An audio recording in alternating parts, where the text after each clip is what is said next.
So good morning guys और आपके crack exam channel में आप सभी का स्वागत है। तो आज के इस वीडियो में 16 जुलाई की इंपॉर्टेंट करंट अफेयर्स को हम लोग कवर करेंगे।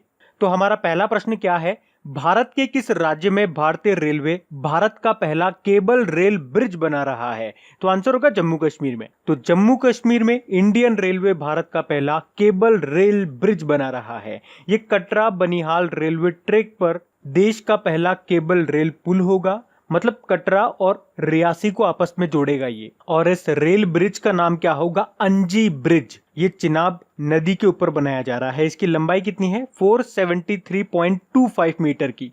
और इसे बना रहा है कोंकण रेलवे कॉरपोरेशन। अच्छा, भारतीय रेलवे से कुछ इंपॉर्टेंट पॉइंट्स मैं आपको बताता हूँ। अभी आपको याद होगा 2-3 दिन पहले ही हमने पढ़ा था। बताओ जरा कि भारतीय रेलवे कब तक अपने आप को पूरी तरह से इलेक्ट्रिफाइड कर देगा? तो आंसर होगा 2030 तक का इसने लक्ष्य रखा है। उसके अलावा सबसे लंबी रेलगाड़ी चलाई थी अभी इंडियन रेलवे ने, जिसकी लंबाई थी 2.8 किलोमीटर और ये चली थी नागपुर से लेके कोरबा तक। उसके अलावा डबल कंटेनर स्टेक ट्रेन भी चलाई थी भारत ने ही पहली बार, और ये चली थी पालमपुर और बोटाड के बीच में, जो कि गुजरात में है। उसके अलावा अगर आपसे पूछा जाए कि सबसे लंबा प्लेटफॉर्म कहाँ पे बनाया जा रहा है, तो हुबली रेलवे स्टेशन में, जो कि कर्नाटक में है, और इसकी लंबाई होगी 1400 मीटर।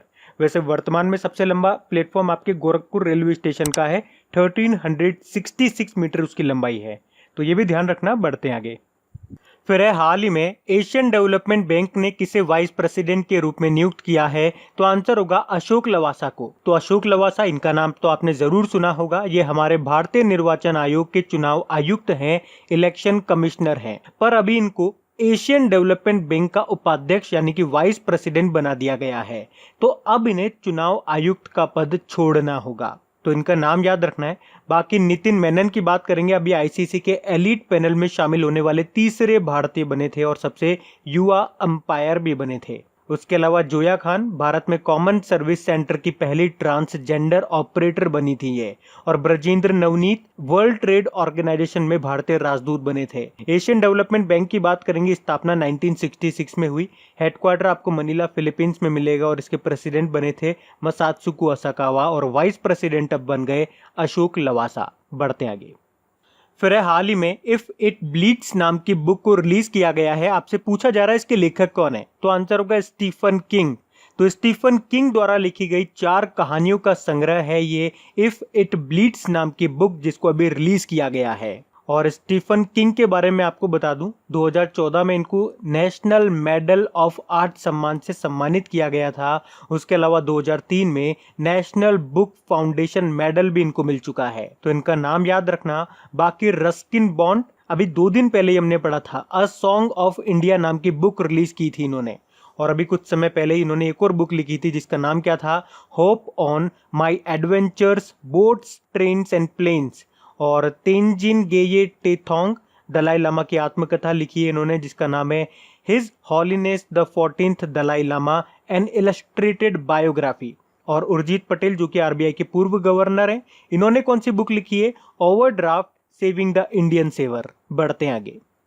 और हाँ गाइस, अभी लॉकडाउन के टाइम पे बहुत सारे स्टूडेंट्स डिमोटिवेट हो रहे हैं। काफी सारे स्टूडेंट्स के मैसेजेस आते हैं कि पढ़ाई में पहले की तरह मन नहीं लग रहा है, तो क्या करें? देखो, मैं आपको मोटिवेशनल वीडियोस तो बना करके दे सकता हूँ, लेकिन उससे क्या होगा? 2 दिन आपके अंदर जोश रहेगा, फिर आप उसी मोड पे वापस से आ जाओगे। तो मोटिवेशनल वीडियोस देखो, ऑडियो सुनो, अच्छी बात है। अच्छा सुनते हो, अच्छा देखते हो, अच्छी बात है। पर अगर आपको कुछ बड़ा करना है तो आपके पास कुछ ऐसी चीज हो जो 1 या 2 दिन आपको मोटिवेट नहीं रखे, बल्कि तब तक आपको मोटिवेटेड रखे जब तक आप उस चीज को अचीव नहीं कर लेते।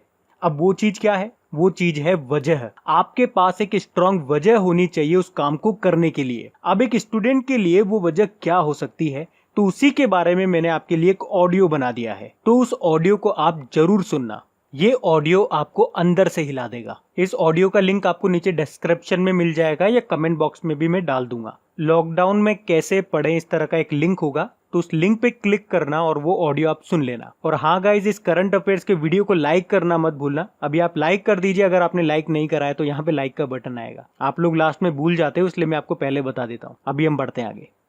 फिर है हाल ही में अफगानिस्तान में भारत के अगले राजदूत के रूप में किसको नियुक्त किया गया? तो आंसर होगा रुद्रेंद्र टंडन को। राजदूत मतलब एम्बेसडर। तो अभी हाल ही में रुद्रेंद्र टंडन को अफगानिस्तान में भारत का अगला राजदूत नियुक्त किया गया है। अच्छा, राजदूत से रिलेटेड कल नए 4 क्वेश्चन मैंने आपको बताए थे, तो चलो उन चारों को मैं आपको रिवाइज कराता हूँ। हमने पढ़ा था विक्रम दुर्रई स्वामी के बारे में, बांग्लादेश में भारतीय राजदूत बने हैं ये। डॉक्टर विधु पी नायर, ये कहाँ पे भारतीय राजदूत बने? तुर्कमेनिस्तान में।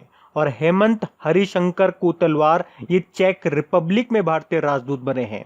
और एक और अपॉइंटमेंट रह गया, ताइवान में भी बने थे। क्या नाम है उनका? गौरंग लाल दास उनका नाम है। तो इस तरह से एम्बेसडर यानी कि राजदूत को लेकर के 2 दिन में हमने 5 प्रश्न पढ़ लिए हैं, तो ये आपको याद रखने हैं। बाकी अफगानिस्तान की बात है तो ये रहा मैप में अफगानिस्तान, कैपिटल मिलेगी आपको काबुल में, करेंसी है अफगान अफगानी और प्रेसिडेंट है अशरफ गनी। बढ़ते आगे। फिर है हाल ही में विश्व युवा कौशल दिवस कब मनाया गया? तो आंसर होगा 15 जुलाई को। तो यूनाइटेड नेशन हर साल 15 जुलाई को विश्व स्तर पर वर्ल्ड यूथ स्किल डे यानी कि विश्व युवा कौशल दिवस के रूप में मनाता है। और इस बार की थीम क्या रही इसकी? Skills for a resilient youth. क्या रही theme? Skills for a resilient youth. अब इंपॉर्टेंट डे वाला क्वेश्चन है, तो जुलाई में कौन कौन से डे मनाए हमने? देखो, 1 जुलाई को 3 इंपॉर्टेंट डे मनाए थे हमने। एक तो नेशनल डॉक्टर्स डे, एक राष्ट्रीय डाक कर्मचारी दिवस और एक नेशनल चार्टेड अकाउंट्स डे 1 जुलाई को ही मनाए। 2 जुलाई को वर्ल्ड स्पोर्ट्स जर्नलिस्ट डे मनाया था। 4 जुलाई को इंटरनेशनल डे ऑफ कोऑपरेटिव यानी कि सहकारिता दिवस मनाया था। 11 जुलाई को विश्व जनसंख्या दिवस के रूप में मनाया था। और अभी 12 जुलाई को हमने विश्व मलाला दिवस मनाया। और अब ये 15 जुलाई को विश्व युवा कौशल दिवस के रूप में मनाया। तो ये भी ध्यान रखना। बढ़ते हैं आगे। फिर है हाल ही में जारी ब्लूमबर्ग बिलियनियर्स के दुनिया के सबसे अमीर व्यक्तियों की सूची में मुकेश अंबानी को किस स्थान पे रखा है? तो आंसर होगा 6वें स्थान पे। तो अभी ब्लूमबर्ग बिलियनियर्स इंडेक्स ने रिलायंस इंडस्ट्रीज लिमिटेड के अध्यक्ष मुकेश अंबानी को दुनिया का 6वां सबसे अमीर आदमी बताया है। अच्छा, डेली अगर आप लोग हमारा करंट अफेयर्स का लेक्चर देख रहे होंगे तो अभी 2-3 दिन पहले मैंने आपको बताया था, हुरुन रिच लिस्ट के अकॉर्डिंग मुकेश अंबानी को दुनिया का 5वां सबसे अमीर व्यक्ति बताया था। और जब मैंने आपको ये क्वेश्चन करवाया था तो 2-4 स्टूडेंट्स के मैसेजेस आए थे मेरे पास, तो उन्होंने कहा कि कहीं पे उन्होंने पढ़ा है कि ये 5वें नहीं है, वो 6वें हैं, किसी ने कहा वो 7वें हैं। तो एक बार मैं आपको फिर से कहना चाहूंगा, जहां पर भी आप पढ़ रहे हो तो क्वेश्चन को पूरा रीड करा करो, किसके अकॉर्डिंग बात करी जा रही है ये देखा करो। तो ध्यान से सुनो, फिर से बता रहा हूं। हुरुन रिच लिस्ट के अकॉर्डिंग बात करेंगे तो मुकेश अंबानी 5वें स्थान पर है। ब्लूमबर्ग बिलियनियर्स के अकॉर्डिंग बात करेंगे तो मुकेश अंबानी 6वें स्थान पर है, यानी कि 6वें सबसे अमीर व्यक्ति। और अगर आप फोर्ब्स के अकॉर्डिंग बात करते हो तो फिर वो 7वें नंबर पर है। ये अभी बिल्कुल लेटेस्ट डेटा मैं आपको बता रहा हूँ। और अगर इस वीडियो को आप बहुत टाइम बाद देखते हो, आधे 1 महीने बाद, तो हो सकता है ये लिस्ट अपडेट हो जाए। तो इस एक लिस्ट को लेकर के मत बैठे रहना, लिस्ट अपडेट हो जाती है। इसीलिए डेली करंट अफेयर्स पढ़ाया जाता है ताकि आप अपडेटेड रहो। मैं ऐसा आपसे क्यों बोल रहा हूँ? क्योंकि जो अपने मंथली वाले वीडियोस बनते हैं तो उसमें काफी स्टूडेंट्स के मैसेजेस आते हैं, तो मैं रीड करता हूँ, तो मुझे पता चलता है। अभी एक एग्जांपल से मैं आपको समझाऊं तो हम लोगों ने पढ़ा था मनरेगा के तहत सबसे ज्यादा रोजगार देने वाला राज्य कौन सा बन गया है। अपडेटेड वाले बात करेंगे तो उत्तर प्रदेश, पहले छत्तीसगढ़ था। तो जो हमने मंथली करंट अफेयर्स वाले वीडियो पढ़े थे उसमें जब छत्तीसगढ़ था तो हमने छत्तीसगढ़ बताया था, फिर बाद में अपडेट होकर के यूपी हो गया तो फिर हमने यूपी बताया। तो जो स्टूडेंट केवल मंथली करंट अफेयर्स वाला वीडियो पढ़ते हैं, जब उन्होंने अपडेटेड वाला पढ़ा तो उन्होंने वहां पे मैसेज किया कि पिछले वाले वीडियो में तो आपने छत्तीसगढ़ बताया था, अभी आप यूपी बता रहे हो, सही क्या है? तो ये रैंकिंग है, चेंज हो सकती है। आज यूपी है तो कल कोई और स्टेट भी आगे आ सकता है। तो इसीलिए आप लोगों को कहा जाता है अपडेटेड रहो। करंट अफेयर्स का मतलब ही यही है कि आप कितना अपडेट रख पा रहे हो अपने आप को। तो अगर डेली मॉर्निंग में उठ करके आप हमारा करंट अफेयर्स का लेक्चर देख रहे होंगे तो आपको कहीं पे कोई दिक्कत नहीं आएगी। चलिए अभी बढ़ते हैं हम आगे। फिर अभी झारखंड की सरकार ने परिवहन विभाग को डिजिटल भुगतान समाधान प्रदान करने के लिए किस बैंक के साथ समझौता किया है? तो आंसर होगा HDFC बैंक के साथ। इसका मतलब ये हो गया कि अगर कोई ट्रैफिक रूल्स को ब्रेक करता है, यानी कि ट्रैफिक रूल का पालन नहीं करता है, ट्रैफिक रूल्स को तोड़ता है, तो उसे जो फाइन भरना होगा, तो फाइन भरने में उसे कैश देने की जरूरत नहीं है, वो डिजिटली पे कर सकता है। और इसी के लिए झारखंड की सरकार ने HDFC बैंक के साथ समझौता किया है। इसमें जो ट्रैफिक पुलिस होगी उनको POS यानी कि पॉइंट ऑफ सेल मशीन दी जाएगी। तो सिंपल सा याद रखना, झारखंड सरकार ने किस बैंक के साथ समझौता किया? HDFC बैंक के साथ। बाकी आईसीआईसीआई बैंक अभी काफी कारणों से न्यूज में था। अभी लास्ट वाला मैं आपको बताऊं तो स्विगी का पहला डिजिटल वॉलेट स्विगी मनी इसने लॉन्च किया था। और कर्नाटक बैंक अभी न्यूज में क्यों था, क्योंकि एमएसएमई सेक्टर्स के लिए केबीएल माइक्रो मित्र सुविधा शुरू की थी। और यस बैंक अभी एक लोन इन सेकंड नाम से एक सर्विस शुरू की थी इसने। अब इस क्वेश्चन में दो टर्म आती है, झारखंड और एचडीएफसी बैंक। अच्छा, झारखंड के बारे में तो हम कई बार देख चुके हैं, आज मैं आपको एचडीएफसी बैंक के बारे में बताता हूं। सबसे पहले तो एचडीएफसी का मतलब क्या होता है, housing development and finance corporation, जिसकी स्थापना 1994 में हुई। मुंबई में मिलेगा इसका हेडक्वार्टर। इसके एमडी सीईओ हैं आदित्य पुरी। और इसकी टैगलाइन क्या है, वी अंडरस्टैंड योर वर्ल्ड। अभी आपको याद होगा एचडीएफसी बैंक ने किसानों के लिए ई किसान धन एप्लीकेशन को लॉन्च किया था। उसके अलावा हैशटैग हम हार नहीं मानेंगे सॉन्ग रिलीज किया था और समर ट्रीट अभियान शुरू किया था। उसके अलावा सीनियर सिटीजन्स के लिए केयर एफडी योजना शुरू की थी। और इसके एग्जीक्यूटिव डायरेक्टर को अभी रीअपॉइंट किया गया था, जिनका नाम है केजाद भरूचा। तो ये याद रखना, बढ़ते हैं आगे। फिर हाल ही में किसे infra business leader of the year पुरस्कार से सम्मानित किया गया, तो आंसर होगा वेद प्रकाश दुदेजा को। अच्छा, ये वेद प्रकाश दुदेजा कौन है, ये रेल भूमि विकास प्राधिकरण यानी कि रेल लैंड डेवलपमेंट अथॉरिटी के वाइस चेयरमैन हैं। और अभी इन्हीं को 2020 के infra business leader of the year award से सम्मानित किया गया है। ये जो रेल लैंड डेवलपमेंट अथॉरिटी है, इसका काम क्या होता है, तो रेलवे की जो खाली पड़ी भूमि होती है उसे कमर्शियली यूज करके ये रेवेन्यू जनरेट करने का काम करती है। बाकी सचिन अवस्थी की बात करेंगे, अभी 4-5 दिन पहले ही हमने पढ़ा था इनके बारे में। ग्लोबल ह्यूमैनिटेरियन अवार्ड 2020 इनको मिला था। और बेयोंसे, इनके साथ में मैंने बेयोंसे का नाम भी आपको बताया था, पॉप स्टार हैं ये। और इन्हें अभी बैट 2020 ह्यूमैनिटेरियन अवार्ड मिला था, याद होगा, ये दोनों साथ में मैंने आपको बताए थे। और रतन लाल की बात करेंगे तो ये मोस्ट इंपॉर्टेंट क्वेश्चन है, विश्व खाद्य पुरस्कार 2020 इनको मिला था। बढ़ते आगे। फिर है हाल ही में यूनिसेफ इंडिया ने हैशटैग री इमेज कैंपेन के लिए किसके साथ समझौता किया, तो आंसर होगा फिक्की के साथ में। फिक्की मतलब होता है federation of Indian chamber of commerce and industry, तो इसी के साथ समझौता किया है।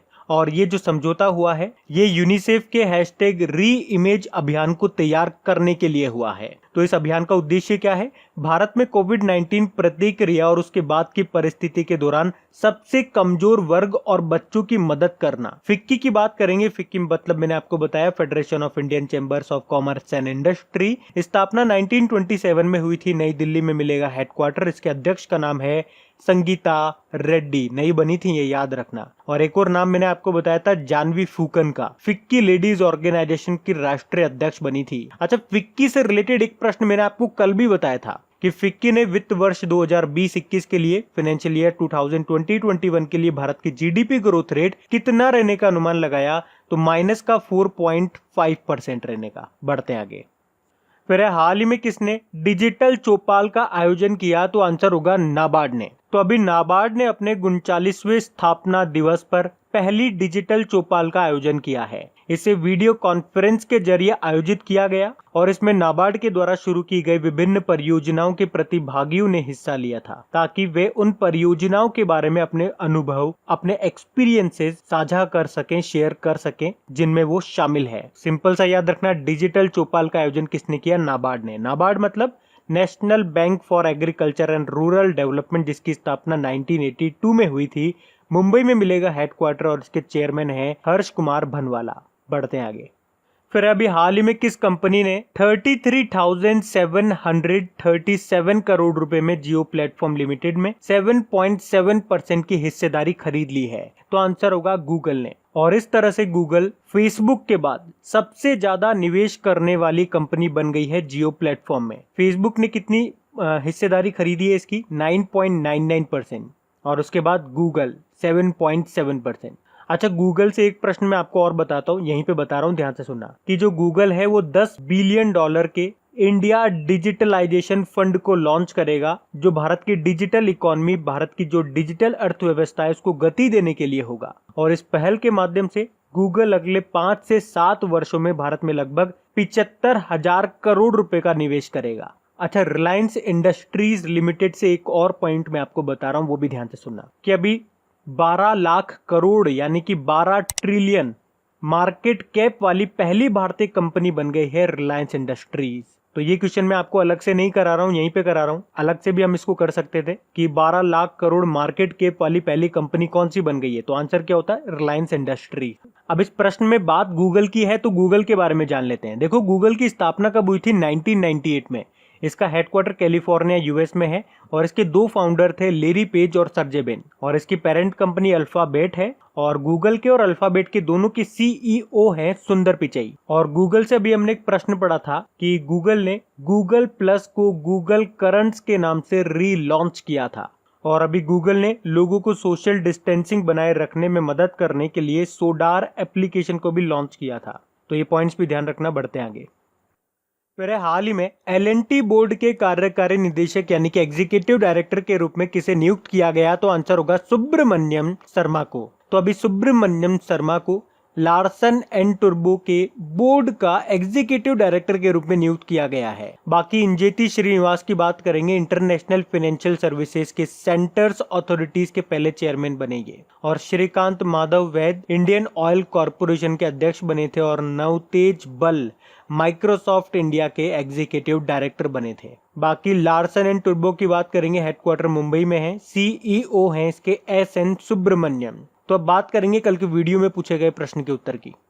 तो कल के वीडियो में आपसे पूछा था कि किसने अ सॉन्ग ऑफ इंडिया नाम की बुक लिखी है, तो आंसर होगा रस्किन बॉन्ड ने। आप सभी ने प्रश्न का बिल्कुल सही उत्तर दिया है। और गाइज एक बार फिर आपको याद दिला दूं, अगर वीडियो को आप लाइक करना भूल गए हैं, वीडियो अगर पसंद आया तो इसे एक लाइक जरूर दीजिएगा और अपने दोस्तों के साथ में कम से कम एक बार इसे शेयर जरूर कर देना। एक स्टडी ग्रुप में आप इसे शेयर जरूर कर दिया करें। तो गाइज इन सभी क्वेश्चंस का क्विज बना करके मैंने एप्लीकेशन पे अपलोड कर दिया है। तो अगर आपने वीडियो बिल्कुल ध्यान से देख लिया है तो वहां जाइए और इन सभी क्वेश्चंस का आप प्रैक्टिस लगा लीजिए, ताकि ये सारे क्वेश्चंस आपको अच्छी तरीके से याद हो जाए। और जो नए स्टूडेंट इसे पहली बार देख रहे हैं, आपको बता दूं कि क्विज में अब रैंकिंग फीचर भी ऐड हो चुका है। तो अगर आप कम समय में ज्यादा से ज्यादा क्वेश्चन राइट करते हो तो आपका नाम आपके फोटो के साथ टॉप 10 स्टूडेंट्स में आपको दिखाई देगा। आपको ही नहीं, जितने भी लोग क्विज लगाएंगे उन सबको दिखाई देगा कुछ इस तरीके से, ताकि आपको भी एक अंदर से मोटिवेशन मिल सके कि आपको भी यहां तक पहुंचना है, ताकि सब लोग आपको टॉप 10 में देख सकें।